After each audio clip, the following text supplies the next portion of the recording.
guys! Welcome back to my channel.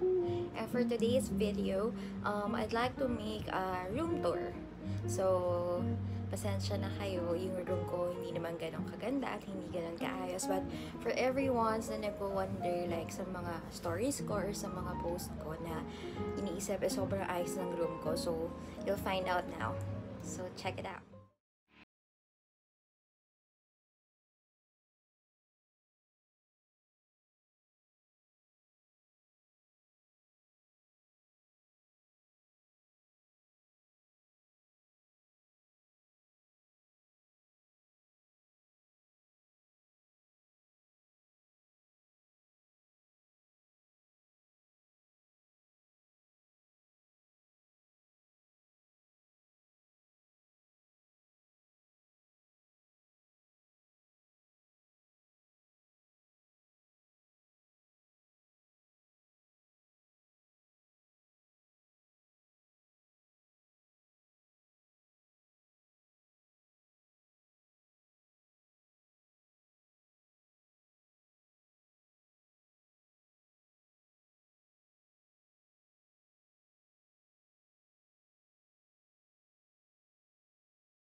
Actually guys, inaayos ko din ngayon yung cabinet ko. Tapos bigla ko na lang naisip din mag-film nito or mag-shoot nito para makita din ninyo. So, pasensya na kung may makakita kayong makakalat sa kama.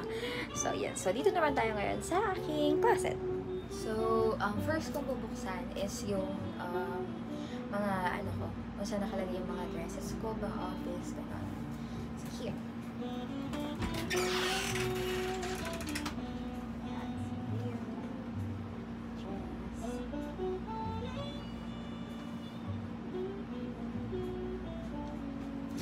Tapos, actually guys, ang hirap, sorry. Hindi nyo na makikita. Anyway, sa baba niyan, dyan nakalagay yung mga underwear. Tapos yung mga, sa pinakababa pa, yung mga pang-swimming. Yeah.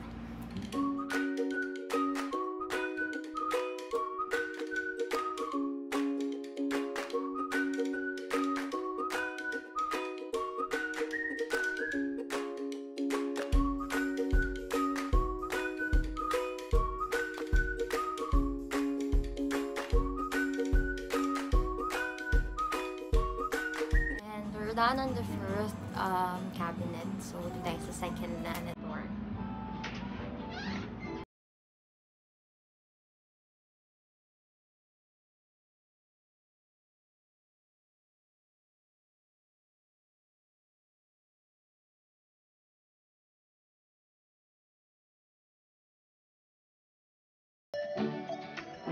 Dito tayo sa tatlo.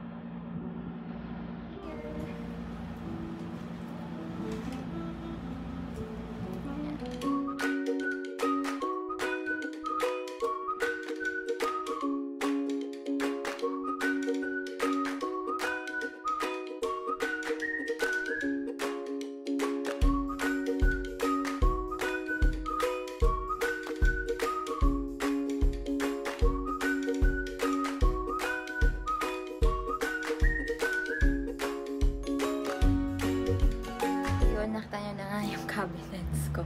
So, sobrang kalat. But anyway guys, sorry. Kasi ngayon nga naisipan ko talaga na ayusin. And sorry kung pinakita ko muna siya sa inyo kasi it is nang hindi pa siya naayos. So, papakita ko rin naman sa inyo yung after finish niya. So, parang ano na rin to. Before and after video. So, and yun, done na tayo doon. And then right now, papakita naman sa inyo yung bed ko. So, sorry kung hindi match yung mga colors ng bedsheet ko plus yung mga cover na unan. So, yan. But anyway, kahit ano pa yan, basta comfortable naman kayo sa hinihigaan ninyo and you can sleep very well. That's okay. Right?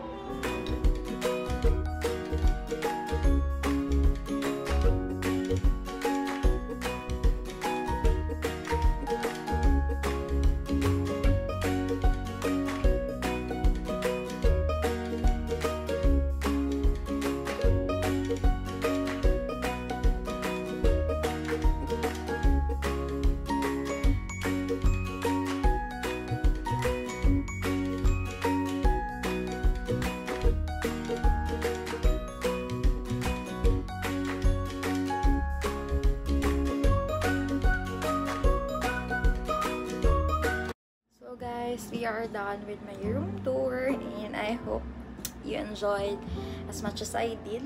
Kahit the first time ko itong ginawa and sobrang nakakahiya kasi sobrang daming kailangan ayusin, but that's life. So, yan, dyan yung ako unang makikilala kung paano ako. But anyways guys, I promise to improve it, and since na ngayon tayo ay naka, quarantine and lockdown and all, it's about time to fix your things, yung mga gamit na hindi na ginagamit, or yung mga clothes. So, yun, maybe we could donate it, or before kasi I was really planning for doing an ukay-ukay. So, this time, I think baka pwede ibigay ko muna dun sa mga cousins ko or kung any one of my friends who want it. So, yun, parang hindi rin siya sayang. Again, thank you for watching and I hope you enjoy my video. And see you again next time, guys. Bye!